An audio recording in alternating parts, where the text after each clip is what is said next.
Okay, let's get started. Welcome, everybody, to today's weekly town hall, Tuesday, May 2nd, 2023. Today's agenda will be project and development updates and collaborations. Robinson, please start us off with project and development updates. Sure. Thank you. So on the software development side, we are actively working on two projects on the blockchain, and uh, then two D apps, one in the initial state and one in the final stage. To begin with, the legacy blockchain updates. So we're still working on the final QA, and also still waiting on the Bitcoin server update. So this has taken us little longer than what we anticipated, and this last stage of verifying against the Bitcoin mainnet that is still pending.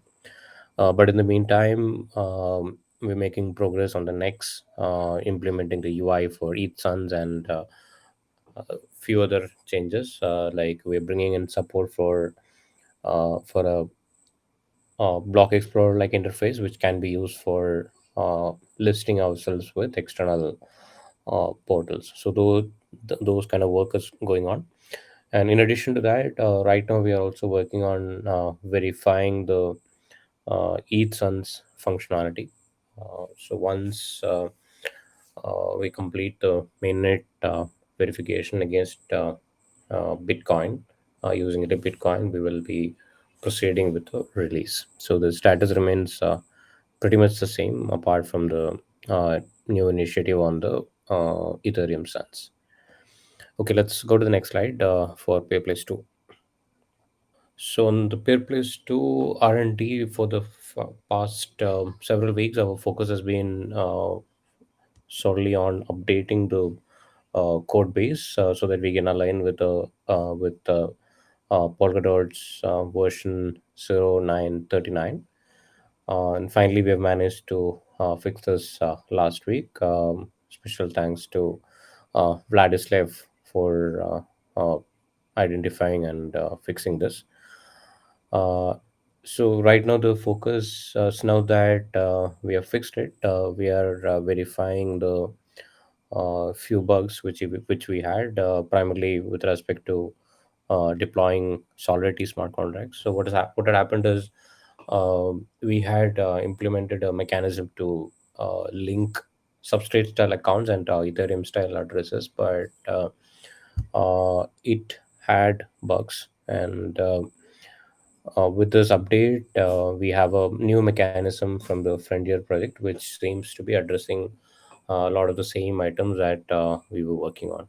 So at this point, we're verifying various smart contracts and see whether uh, the changes uh, which we just brought in are fixing the issues. So that's in progress.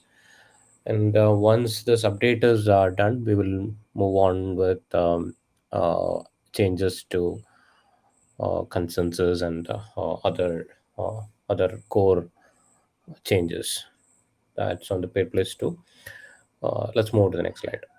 On together, we have user stories in progress, and we had multiple meetings with the QA and developers and the team leads to identify various scenarios, which is so essentially we had a question answer.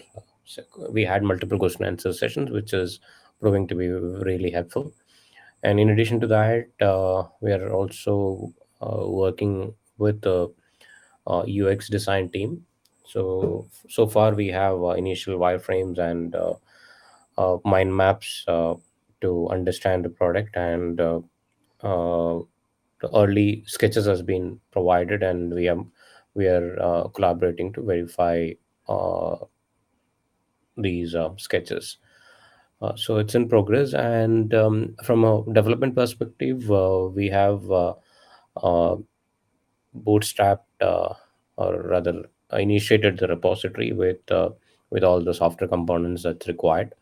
And Now, since the front end is going to take a while, we're trying to set up all the backend components which is required for the project.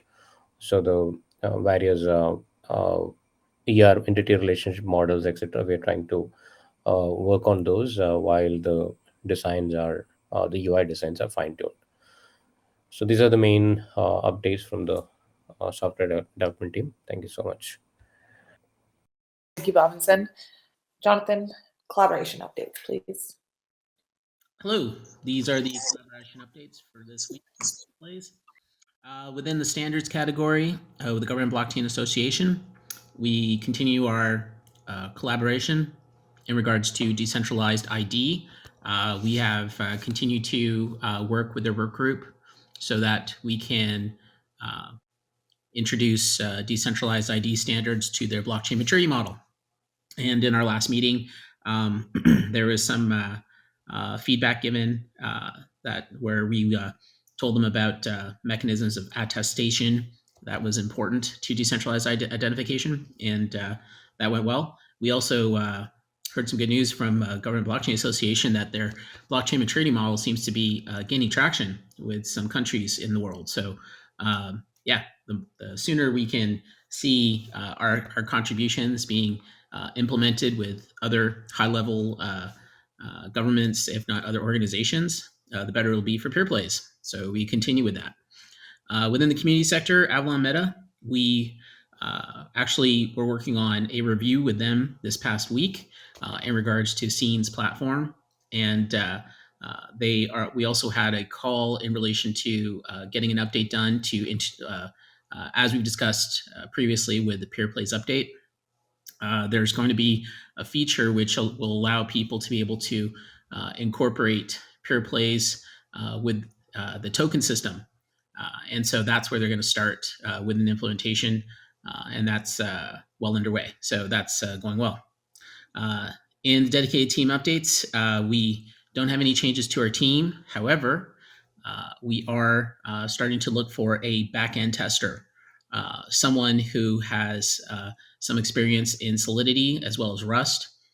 They would have to be someone who's senior, somebody who has a curious mind, basically someone who's more like an ethical hacker, so to speak, who would do back-end testing with the core of the blockchain to try to find ways to manipulate, if not game it, for functions that are not supposed to operate as intended. So we're looking for somebody like that who would be able to join with Peerplays, as we're looking to incorporate that into Peerplays 2. The work that we're doing with Solidity and Rust is primarily what's coming out with our substrate stack, because it will support EVM. That's where the Solidity part comes in. So we're looking for somebody like that. If you do know someone who fits the description I just gave, please direct them to Alka through our LinkedIn page, and she'll be happy to speak with them. And that's the updates for collaborations with Peerplays this week. Thank you. Thank you, Jonathan. We have one question come in from the community. Robinson, correct me if I'm wrong, but I think this question would be for you. How are we using Ink to become EVM compatible, and how are we different from Moonbeam? Well, okay, I think I can try to answer it. So we're not. First of all, we're not using ink as such. So ink is nothing but a like a subtype or a subset of Rust programming language. So we're not using ink for anything so far. I'm not sure we'll be using like we as in like for the blockchain development. I don't think we'll be using ink at all, because our primary work is in Rust. So uh, ink will be mostly be used by application developers, or essentially DApp developers and smart contract developers to achieve smart contracts, like somebody who wants to develop let's say DeFi protocols or any other protocols, I think that's where ink will come handy. Now, at the same time, the only exposure to ink to us is in terms of making sure that the ink smart contract support is there. So we have support for ink smart contracts. So one of the unique features that we have is we are not removing the ink smart contracts like what projects like Moonbeam has done. So we're not removing the support. So let's say if there are operations like random generators which people wants to use in their smart contracts, uh, ink will be able to access this verifiable random number function from substrate. So that is one.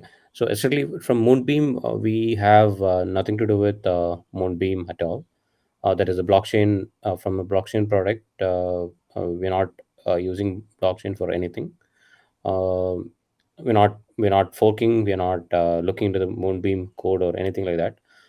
So uh, and the difference is that Moonbeam, what they've taken, and I think the similarity is that Moonbeam uses the same EVM. The same EVM implementation is used by Moonbeam. I think that is where the similarities ends. But this the EVM is not implemented by Moonbeam. It is by Polkadot's parity itself.